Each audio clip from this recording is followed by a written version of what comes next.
जब यहां metropolitan council बनी तो अडवाणी जी और वीके मल्होत्रा जी जैसे नेता दिल्ली के लोगों की आवाज बने। आपातकाल के दौर में दिल्ली के लोगों के साथ जनसंघ के नेताओं ने सत्ता के दमन के खिलाफ संघर्ष किया। 1984 में जिन सिख दंगों में दिल्ली की आत्मा पर, मानवता पर एक भयंकर आघात हुआ, उस संकट काल में भी दिल्ली बीजेपी के कार्यकर्ताओं ने हमारे सिख भाई बहनों की हर संभव रक्षा की। दिल्ली और बीजेपी के साथ भावना का है, भरोसे का है। साथियों, जनसंघ के जमाने में और उसके बाद भी जब भी बड़े राष्ट्रीय आयोजन हुए, आंदोलन हुए, उसके केंद्र में हमेशा दिल्ली ही रही।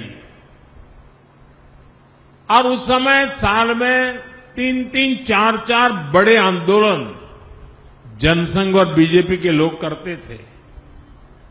हमारे लोग चुन करके कोई देश में ज्यादा लोग नहीं आए थे, लेकिन राष्ट्रीय मुद्दों पर आंदोलन की ऐसी परंपरा हम लोगों ने खड़ी की थी। हमारे भूतपूर्व सभी नेताओं ने, कार्यकर्ताओं ने। और मैं देख रहा था कि हिंदुस्तान के कोने कोने से जब लोग दिल्ली आते थे तो कभी भी उनको ये महसूस नहीं होने दिया दिल्ली के कार्यकर्ताओं ने कि हम कहीं बाहर के हैं।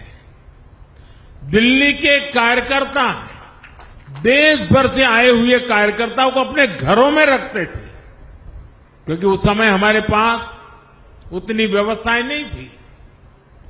और और जब जनसंघ के जमाने में, भाजपा के जमाने में कार्यकर्ता आते थे तो 5-5, 7-7 दिन रुकते थे।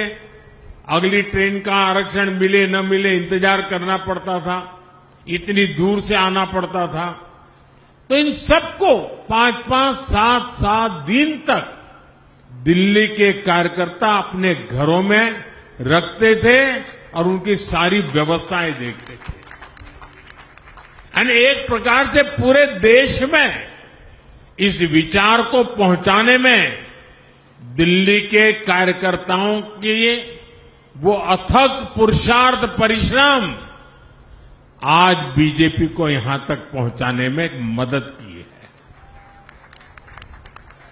और इसलिए आज जब हम इस नए कार्यालय में प्रवेश कर रहे हैं तो हमें दिल्ली भाजपा के इतिहास, उसके सेवा कार्यों से निरंतर प्रेरणा लेते हुए आगे बढ़ना है। साथियों, हमारे लिए कोई भी भाजपा कार्यालय किसी देवालय से, किसी मंदिर से कम नहीं है। कोई भी भाजपा कार्यालय सिर्फ इमारतें नहीं हैं, ये मजबूत कड़ियां हैं जो पार्टी को जमीन से, जन अपेक्षाओं से जोड़े रखती है। भाजपा सत्ता के लिए नहीं, सेवा के लिए सरकार में है। ये कार्यालय इसी चेतना को जागृत रखते हैं। इसलिए हमें निरंतर प्रयास करते रहना होगा कि दिल्ली भाजपा के इस नए कार्यालय की पहचान यहां की सुविधाओं से नहीं, बल्कि जन सुनवाई और जन सेवा से होनी चाहिए। हमें हमेशा हमेशा याद रखना होगा, इस कार्यालय में हमारा कार्यकर्ता किसी न किसी जरूरतमंद की उम्मीदें लेकर आएगा। हम उन उम्मीदों पर खरा उतरें, ये हम सबका सामूहिक प्रयास होना चाहिए। इस कार्यालय में बैठकर लिए गए निर्णयों में जितनी संवेदना और सेवाभाव होगा, उतना ही दिल्ली के लोगों का हित होगा। साथियों, कई वर्षों के अंतराल के बाद दिल्ली में आज भाजपा की सरकार है। दिल्ली के लोगों ने अपने सपनों, अपने बेहतर भविष्य की उम्मीद भाजपा पर जताई है। इसलिए नए प्रदेश कार्यालय में बैठने वाले प्रत्येक जनप्रतिनिधि का दायित्व बहुत बड़ा है। दिल्ली के लोगों की अपेक्षाओं को पूरा करने के लिए दिल्ली भाजपा, हमारी ये सरकार कठोर परिश्रम कर रही है।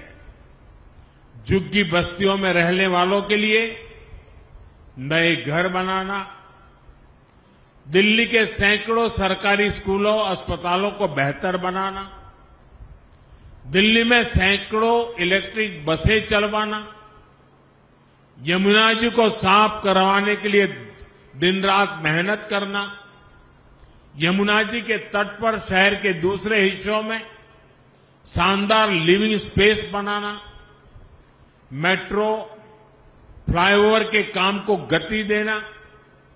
दिल्ली सरकार दिल्ली के नवनिर्माण में लगी हुई है और इसलिए दिल्ली भाजपा सरकार और दिल्ली भाजपा कार्यालय जब कंधे से कंधा मिलाकर ऐसे ही चलेंगे तो हम विकसित भारत, विकसित दिल्ली का सपना और तेजी से पूरा कर पाएंगे। साथियों, भाजपा एनडीए की सरकारों ने देश में सुशासन का एक नया मॉडल दिया है। हम विकास भी और विरासत भी के मंत्र के साथ आगे बढ़ रहे हैं। हमने देशवासियों की सुरक्षा को सर्वोच्च प्राथमिकता दी है। हमने बड़े बड़े घोटालों से देश को मुक्ति दिलाकर भ्रष्टाचार के खिलाफ निर्णायक जंग का विश्वास जगाया है।